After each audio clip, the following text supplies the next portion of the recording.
I moved into Sunset Meadows, a 55-plus community, right after my early retirement at 56. After selling my tech consulting firm, I was looking forward to a quiet life of golf, travel, and maybe some low-key community activities.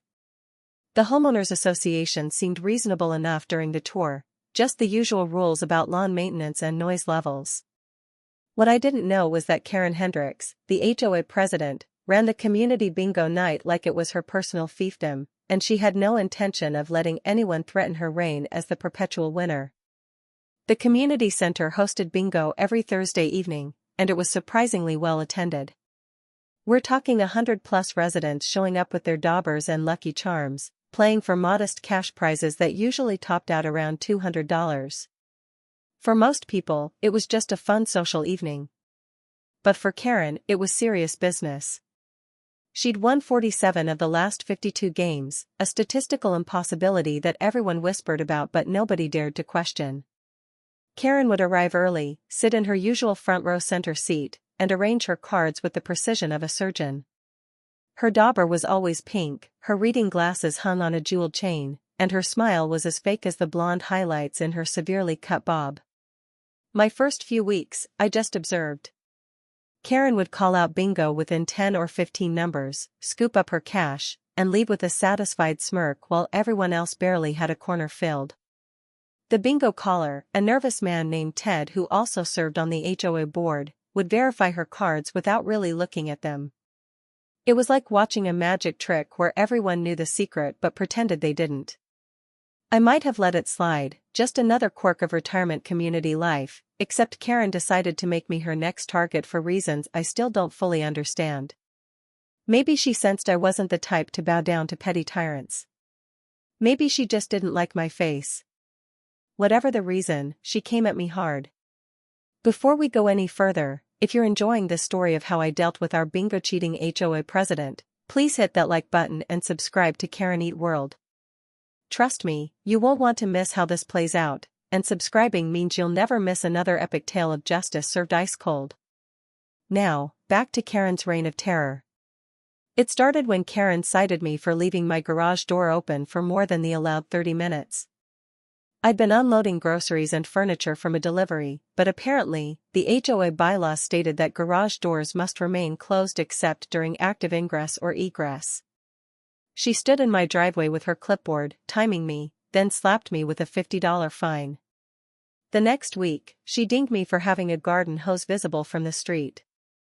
The week after that, my mailbox was deemed to be the wrong shade of black, even though it was the exact same color as every other mailbox on the street. Each violation came with a fine and a smug little note reminding me that HOA rules existed for everyone's benefit. I tried the reasonable approach first. I attended the monthly HOA meeting and politely questioned the selective enforcement of rules. Karen shut me down immediately, citing board procedures and making it clear that my input was neither needed nor wanted. I noticed other board members wouldn't even make eye contact with me. Karen had them completely under her thumb. So I paid my fines, fixed my supposed violations, and decided to just stay off her radar. But Karen wasn't done with me. She needed to establish dominance, and I was her chosen target for demonstration purposes. The breaking point came on a Thursday evening at bingo. I'd been playing for about 6 weeks, never won anything, and was just there for something to do. That night, miracle of miracles, I actually got bingo. I had a legitimate straight line, checked it 3 times before calling out. The room went silent. Karen's head snapped around like something from a horror movie, her eyes boring into me with pure hatred. Ted, the caller, nervously walked over to check my card. Everything was correct, numbers called matched my card perfectly. He announced that I'd won the $150 prize that week. Karen stood up so fast her chair fell backward with a crash. "How dare you? You must have made a mistake. Check those numbers again, Ted." Her voice was shaking with rage. Poor Ted checked again, confirmed I'd won, and tried to hand me the cash. Karen actually stepped between us, blocking the money. "I demand a recount of all the balls. Something is wrong here. This is highly irregular." The entire room was staring now, 100 elderly faces watching this meltdown with a mixture of shock and secret delight. Finally, one of the other board members gently suggested that Karen sit down. The win was legitimate, and we should continue with the next game. Karen returned to her seat but stared at me for the rest of the evening like I'd personally insulted her ancestors. I thought that would be the end of it. I was wrong. Over the next 2 weeks, I received 17 separate HOA violations. My lawn was apparently 1/4 inch too tall. My car was parked 6 inches over the line in my own driveway. My porch light was too bright. My doormat was not an approved color. My garden contained an unauthorized plant species. It was absolutely insane, and the fines were adding up to thousands of dollars. When I tried to dispute them, Karen sent me a certified letter threatening legal action and a lien on my property if I didn't pay immediately and comply with all HOA regulations. That's when I decided to look more carefully at our community bingo operation. I'm a tech guy, and I've always believed in data. So I started documenting everything. I recorded the called numbers on my phone, photographed Karen's winning cards when possible, and began building a spreadsheet. What I found was damning. Karen wasn't just lucky, she was cheating systematically. After analyzing 8 games, I discovered that she would call bingo using numbers that hadn't actually been called yet. She'd have her card pre-marked and simply wait until enough legitimate numbers had been called to provide cover, then shout bingo and show a card that included uncalled numbers. Ted, either through incompetence or complicity, never actually verified the called numbers against her card properly.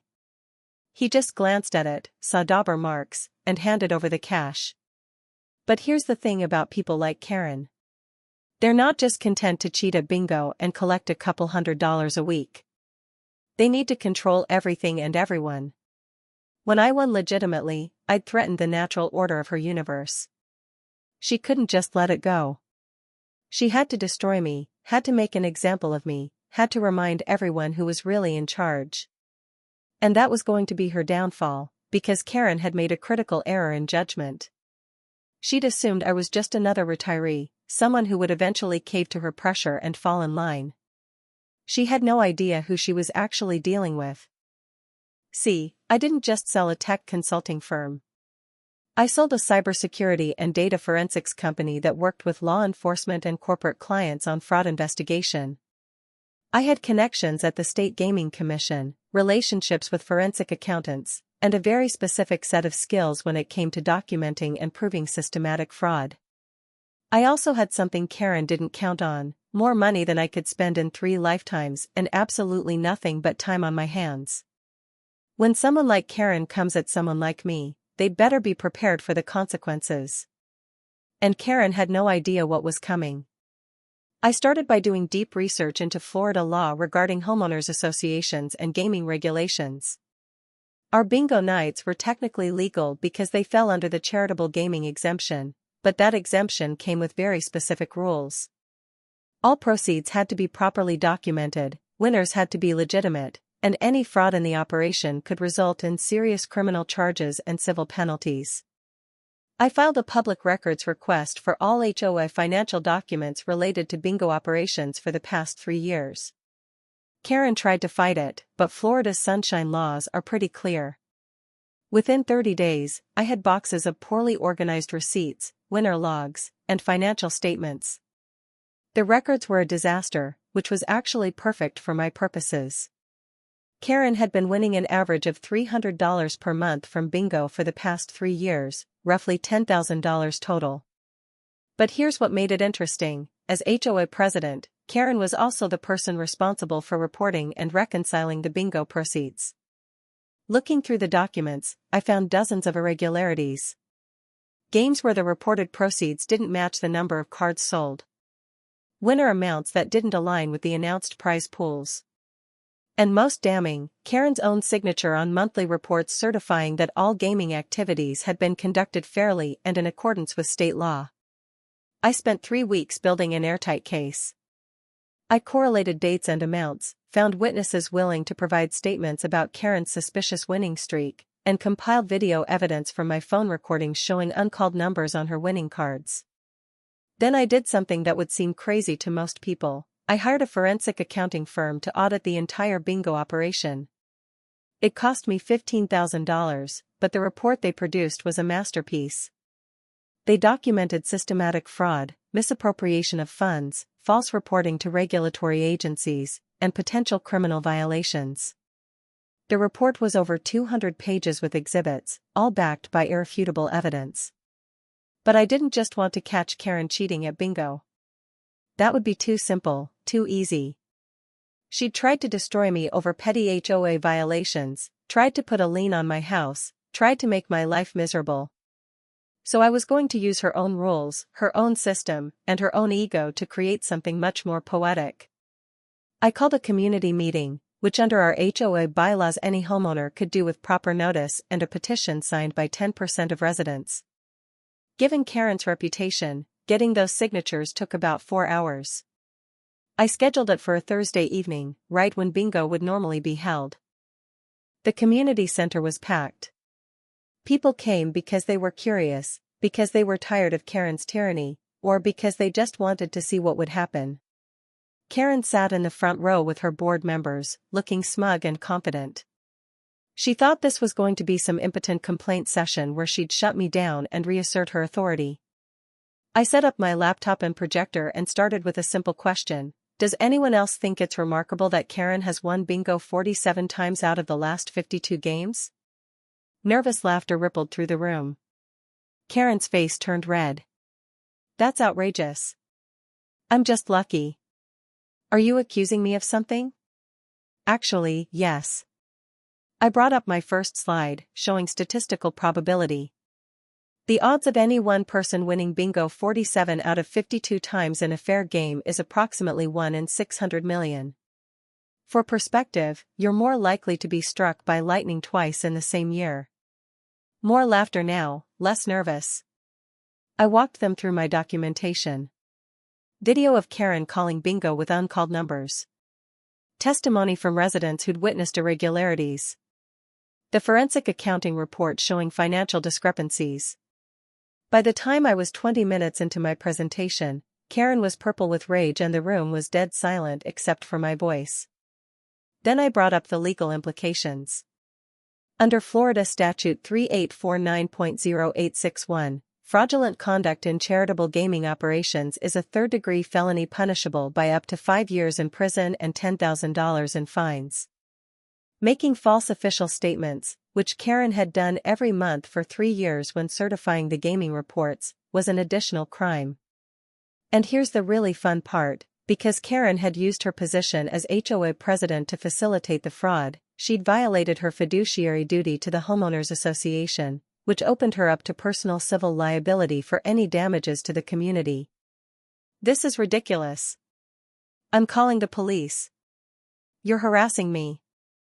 I'll have you thrown out of this community. Karen was screaming now, completely losing her composure. I just smiled and pulled up my final slide. Funny you should mention police, Karen. I explained that before scheduling this meeting, I'd already filed a detailed complaint with the state attorney's office and the Florida Gaming Commission. Both agencies had confirmed they were opening investigations.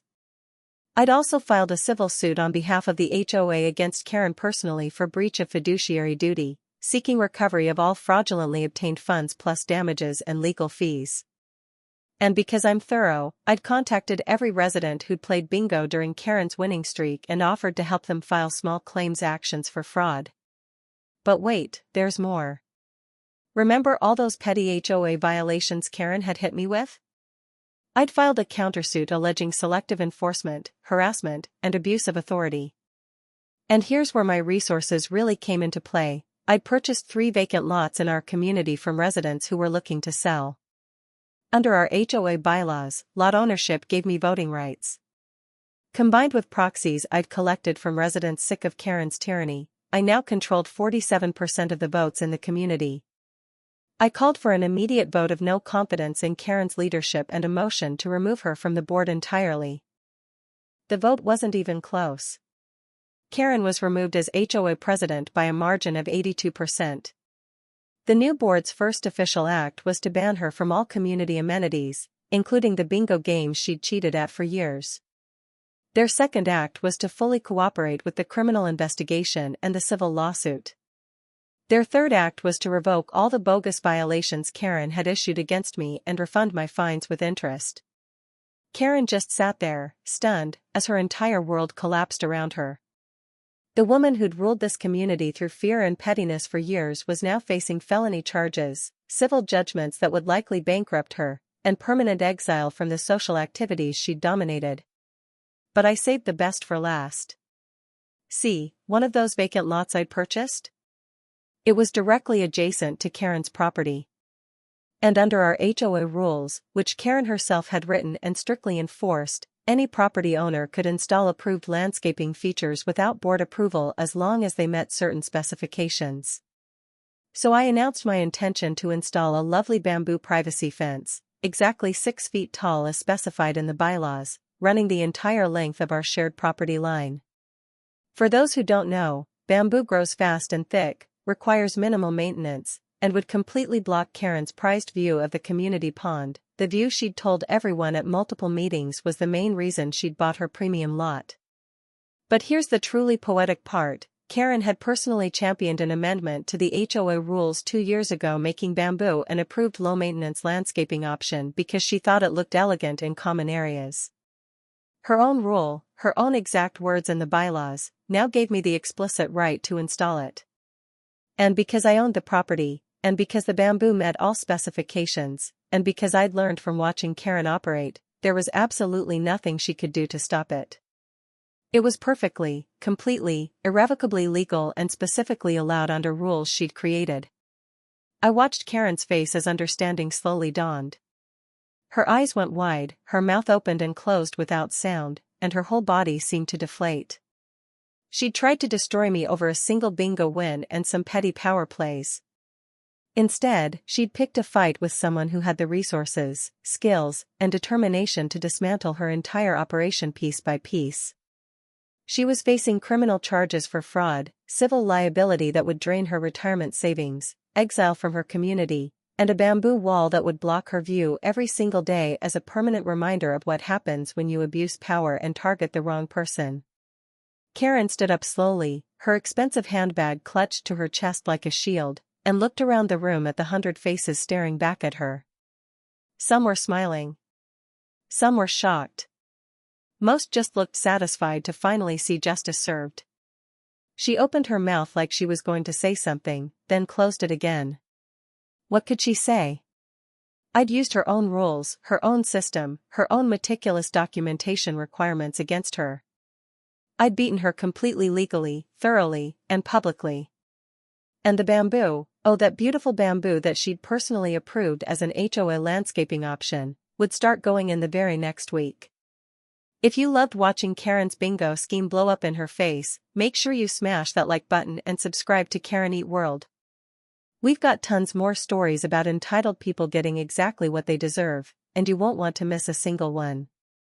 Hit that notification bell so you never miss when karma comes calling. Thanks for watching, and remember, don't mess with people who have more time and resources than you do. Until next time.